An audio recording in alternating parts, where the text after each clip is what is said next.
छठ पूजा के चौथे दिन उषा अर्घ्य के समय यानी सुबह के टाइम जब हम सूरज को जल देते हैं, उस टाइम बहुत ही सुंदर, बहुत ही आकर्षक माहौल होता है घाट के किनारे।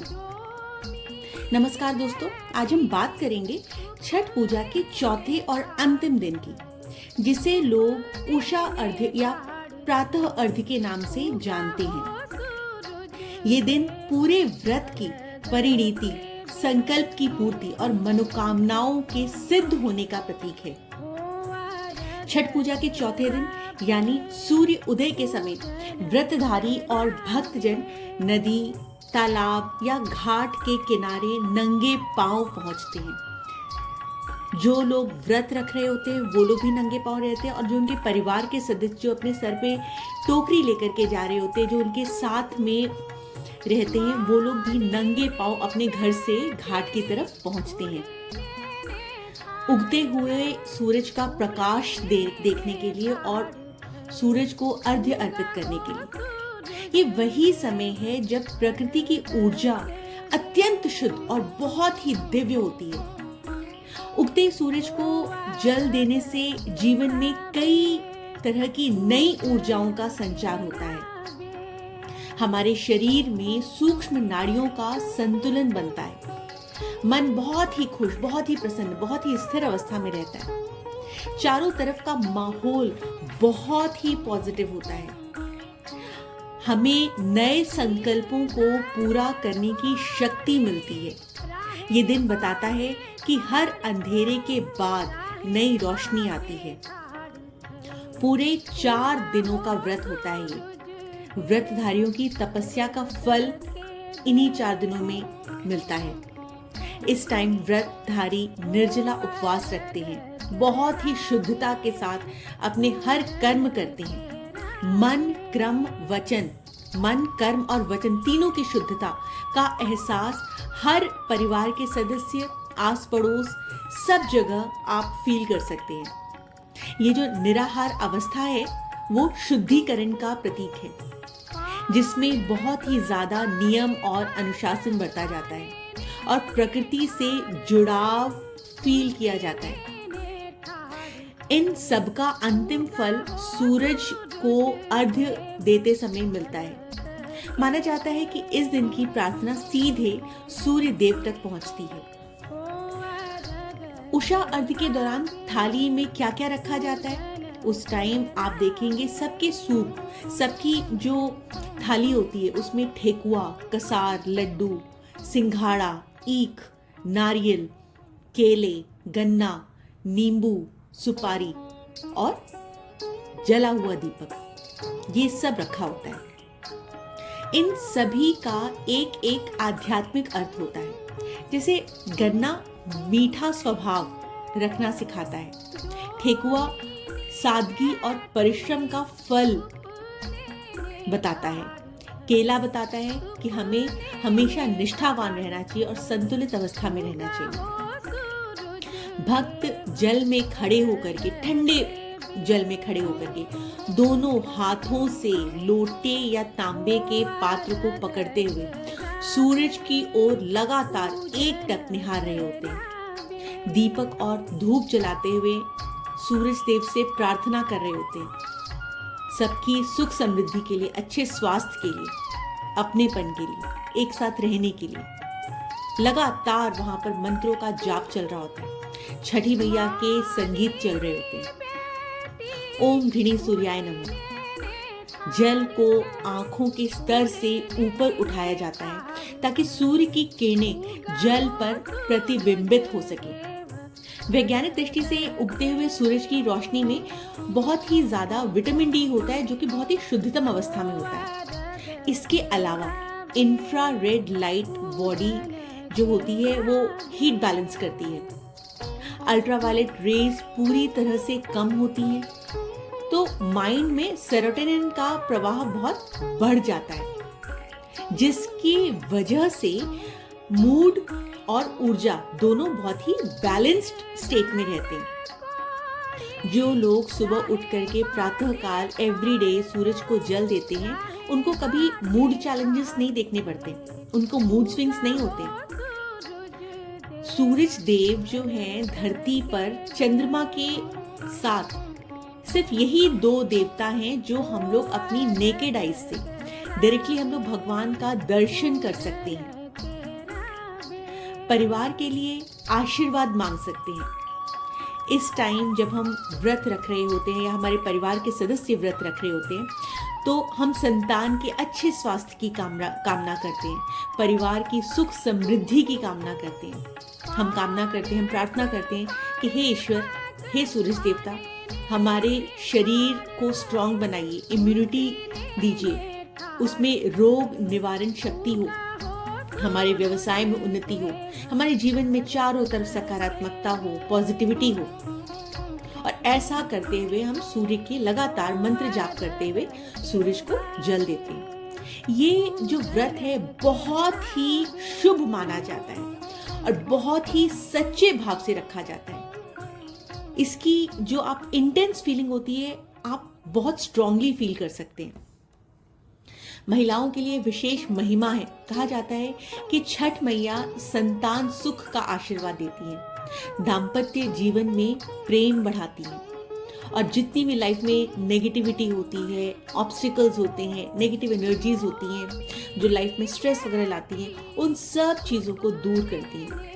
इसीलिए महिलाओं को विशेष श्रद्धा से अर्घ्य देने का कार्य सौंपा गया है, क्योंकि वो लोग बहुत ही श्रद्धा, निष्ठा, प्रेम के साथ, भक्ति के साथ इस काम को बहुत अच्छे से पूरा कर सकते हैं। हालांकि कुछ पुरुष लोग भी महिलाओं के साथ इस व्रत में व्रत रखते हैं और अपना पूरा कंट्रीब्यूशन देते हैं। ज्योतिष के अनुसार सूर्य जो होता है वो हमारे पिता का कारक होता है, वो हमारे आत्मबल, हमारे कॉन्फिडेंस का कारक होता है, हमारी नेम फेम यानी हमारी प्रतिष्ठा का कारक होता है। गवर्नमेंट रिलेटेड जितने भी एरियाज होते हैं, सरकारी क्षेत्र होते हैं, ये उनका भी कारक होता है। एस्ट्रोलॉजी में ये हमारे आत्मविश्वास का कारक होता है, हमारे करियर का कारक होता है। इसीलिए उगते हुए सूरज को अर्घ्य देने से कुंडली में सूर्य के दोष शांत होते हैं और व्यक्ति में लीडरशिप क्वालिटीज बढ़ती है, नेतृत्व क्षमता बढ़ती है। छठ पूजा का समापन जो होता है चौथे दिन होता है। अर्घ्य के बाद व्रतधारी पारण यानी व्रत खोलते हैं। वे सबसे पहले पूजा का प्रसाद लेते हैं और तुलसी के साथ पानी लेते हैं और इसको खाकर के ही ये व्रत की समाप्ति करते हैं। ये जो व्रत है मनोकामना पूर्ण करने वाला व्रत है। इस दिन की गई कोई भी इच्छा आपकी पूरी होती है यदि आपने सच्चे श्रद्धा, भक्ति, विश्वास के साथ सूर्य देव से प्रार्थना की है और उस एरिया में, उस फील्ड में कर्म किया है, उसमें आपने मेहनत में कहीं भी कमी नहीं छोड़ी है, तो आपकी मनोकामना पूरी होगी ही होगी। सूरज जो है वो संतुलित रहना सिखाता है। यह हमें संतुलित ग्रहों के साथ प्रकृति की ऊर्जा को लेना सिखाता है। सूर्य में बहुत शक्ति होती है जो संसार को जोड़ करके रखती है। इसीलिए सूर्य को अर्घ्य देना बहुत ही प्रभावी माना जाता है। घाटों पर बहुत छोटे छोटे ग्रुप्स बने होते हैं और उसमें सब लोग अपने लोकगीत गा रहे होते हैं, ढोल नगाड़े बहुत ही ऊंची आवाज में बज रहे होते हैं। इसके अलावा आप लाउड स्पीकर्स पे भी लोकगीत सुन सकते हैं। इसके अलावा बहुत सारे लोग नाच गाना भी कर रहे होते हैं। आस्था रोम रोम में दिखाई देती है। ये दिवाली के बाद आपको घाटों पर यहाँ पर दीपों की रोशनी से दोबारा दिवाली की फीलिंग आएगी। सब मिल करके एक दिव्य वातावरण बनाते हैं। छठ पूजा हमें सिखाती क्या है? छठ पूजा हमें सिखाती है कि हमें धैर्य रखना चाहिए, हमें तपस्या करनी चाहिए। तपस्या किसी भी फील्ड में आप जो भी कर्म कर रहे हैं सच्चे श्रद्धा भक्ति विश्वास के साथ करिए। जिस भी फील्ड में आप मेहनत कर रहे हैं पूरा डेडिकेशन दिखाइए, अनुशासन के साथ रहिए। प्रकृति के साथ प्रेम रखेंगे तो आप कभी बीमार नहीं पड़ेंगे। ये पूजा हमें पवित्रता सिखाती है। परिवार में एकता कैसे रखी जाती है ये वो सिखाती है। छठ पूजा की यही सब मूल स्तंभ है। इस पूजा के पश्चात क्या होता है? इस पूजा के बाद जब समापन हो जाता है तो आप फील करेंगे कि आपका मन बहुत शांत हो जाता है। जब आप पॉजिटिव एनर्जी के साथ वापस अपने कार्य क्षेत्र में उतरते हैं, आप अपने परिवार में आते हैं, तो आपको एक बहुत ही खुशी का अनुभव होता है, मन उल्लासित रहता है, आपको कार्यों में सफलता मिलती है, सबका मन प्रसन्न होता है, आपको हेल्थ बेनिफिट्स बहुत मिलते हैं। सूर्य इस प्रकार से आपके सारे दोषों को दूर करता है, आपके मन को भी स्ट्रॉन्ग करता है। छठ पूजा केवल एक त्योहार नहीं है, ये प्रकृति, सूर्य, जल और वायु के प्रति आभार व्यक्त करने का एक पर्व है। तो छठ पूजा जो है, उगते हुए सूरज को प्रणाम करने का समय है। जब सूरज की पहली किरण जल पर पड़ती है, वो पल भावनाओं से भर देता है आपको। सारे भक्तजनों की आंखें नम हो जाती हैं और दिल में एक सुकून आ जाता है। छठी मैया का आशीर्वाद पूरे ब्रह्मांड में फैल जाता है।